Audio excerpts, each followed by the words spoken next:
Hello everyone, I'm Morgan and today I wanted to talk to you about 5 books I've read not so recently. I'm going to try to remember things about these books, but it has been like at least 2 or 3 months since I read them, I think, so I might be not as sharp as usual, but I will try.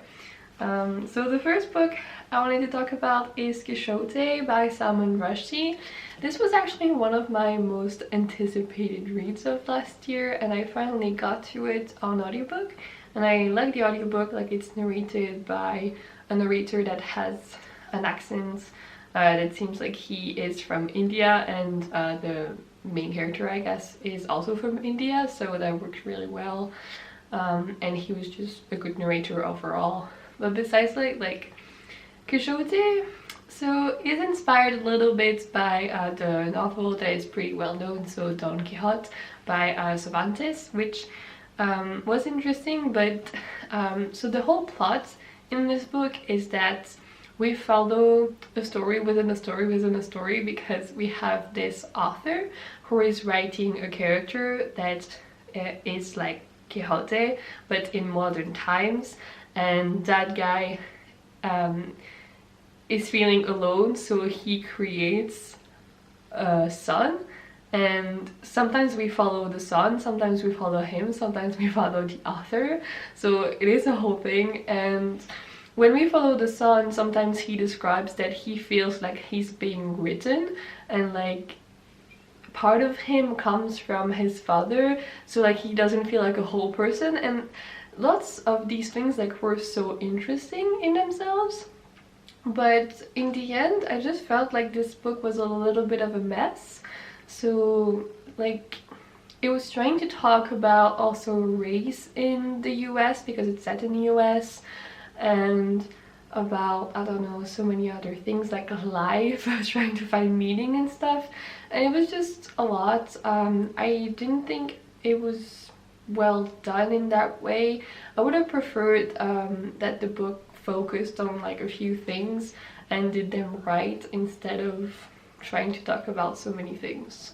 So that was my criticism, but it still was a lot of fun to read, and I really loved that idea that he had. So I'm not disappointed too much by this book.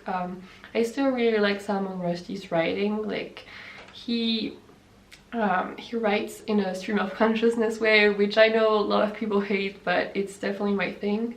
So that also worked in this book, and I will continue to read books by Salman Rushdie in the future. I still have quite a few left on my TBR, and just in general he has written so many, so that's gonna be good. Then I wanted to talk about Call for the Dead by John Le Carré. I don't know if you pronounce it like a French pronunciation or not, but anyway. Oh, and also, like as usual, I'm going in the order from the one I liked least to the one I liked the most, just in case. So this book is the first book in the something series. It's like about this spy, I guess. Was it? Honestly, I don't remember much. I remember this book was really short and I had a lot of fun with it. It was like, yeah, like this spy mystery, and it's supposed to be one of the first spy novels, and it was like really short, like 120 pages maybe. I had fun. I would read another one by this author in the same series. Yeah, I remember getting a little bit surprised, not too much but just enough, and yeah, it was cool. I don't have much to say. I don't remember much of it, but I liked it. And then the third one is My Son the Fanatic by Hanif Kureishi, I guess. And this one is like a short story actually, and it's about this man whose son is turning to Islam basically, so he's becoming a fanatic, and we follow him trying to make sense of his son and his decisions, and trying to talk to him but not knowing how. And he also talks to one of his friends, I guess. He's friend with a prostitute basically, and they talk about their lives. So he goes to talk to her, and his son knows that he talks to prostitutes and he judges him for it. And there's just many things actually in this short story. It's like really short, I think 48 pages or something, but I feel like it does a lot. And it's part of those Faber stories that like in very small format, so it's even shorter than 48 pages, I guess. So it goes by really fast, and I really liked it, so I would recommend it. And I like the writing, yeah. The next book is The Dream Thieves by Maggie Stiefvater, and it is the second book in the Raven cycle. I have been meaning to continue on with the series for ages, and I finally did, and I really like this installment. I love these characters so yeah, just all of them, Adam and everyone, just they're really cool. It's just such a cozy read, like the setting in like the woods, I don't know, in the US, just feels so good.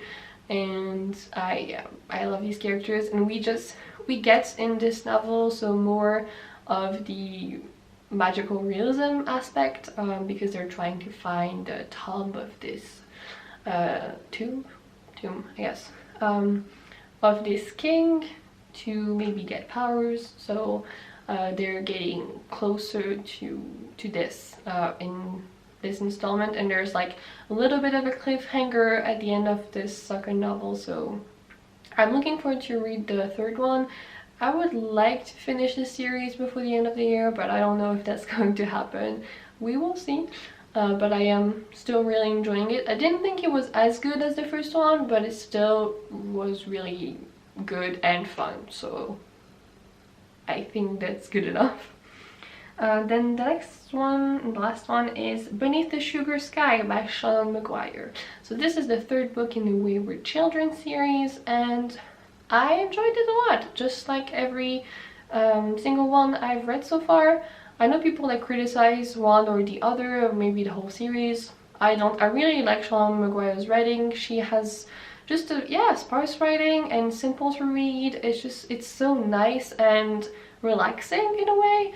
But I don't think it's like, but it doesn't feel dumb, you know, or anything. It's just good and simple, and yeah, it's portal fantasy, as you probably heard. So this series is about kids who can go into other worlds, and in this installment we follow a specific character in some world that, well, I mean, I think she comes actually to the world that we see in the first one. I don't remember exactly, but I remember they go to many different places, and it was really fun to follow.